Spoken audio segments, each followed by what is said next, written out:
Maribor v sklopu festivala Lent tukaj v parku Doživeti pripravlja tudi plesne delavnice, danes orientalskega plesa. Današnja orientalska delavnica je posvečena nekoliko večjim otrokom, kajti danes zadnjič nastopamo tukaj. Smo se pa odločili za orientalski program, ki ga pa v plesni izbi izvajamo kot obstranski program, se pravi bolj ali manj kot rekreativno obliko. Danes smo pa povabili k sodelovanju, zato ker so naše plesalke že odšle na morje, Edito Čerče s svojo ekipo, tako da je pri nam, ko so kot gostje, plesna skupina Sladki Datel iz Ruš.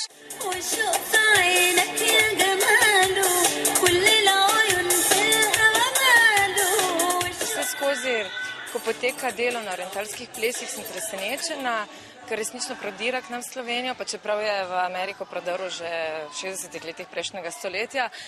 Še zmeraj so popularni, zmeraj bolj so popularni in velikokrat se ženske zgolj soočajo s tem kot rekreacija in zabava, kar je tudi prav. Zanimivo pa je, da marsikatera ne ve, da so orientalski plesi dejansko ljudski, vredni plesi, ki so jih nekoč uporabljali na Bližnjem in Srednjem Orientu, se pravi na Bližnjem in Srednjem vzhodu, kot en proces k pripravi, k spolnemu življenju in k obredu poroda. Mislite, da smo Slovenke dovolj čutne za to vrstno plesno izražanje, kot je ravno orientalski ples? Zelo dobro vprašanje. Ne vem, ko tako spoznavam ženske različnih starosti, se mi zdi, da strašno težko se sprostijo.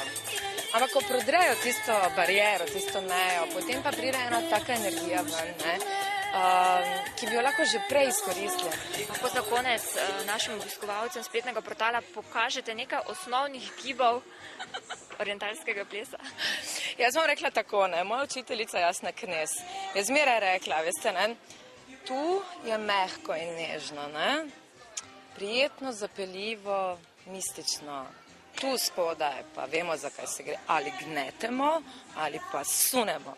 Desno, levo, naprej, to so te razlike, Hvala.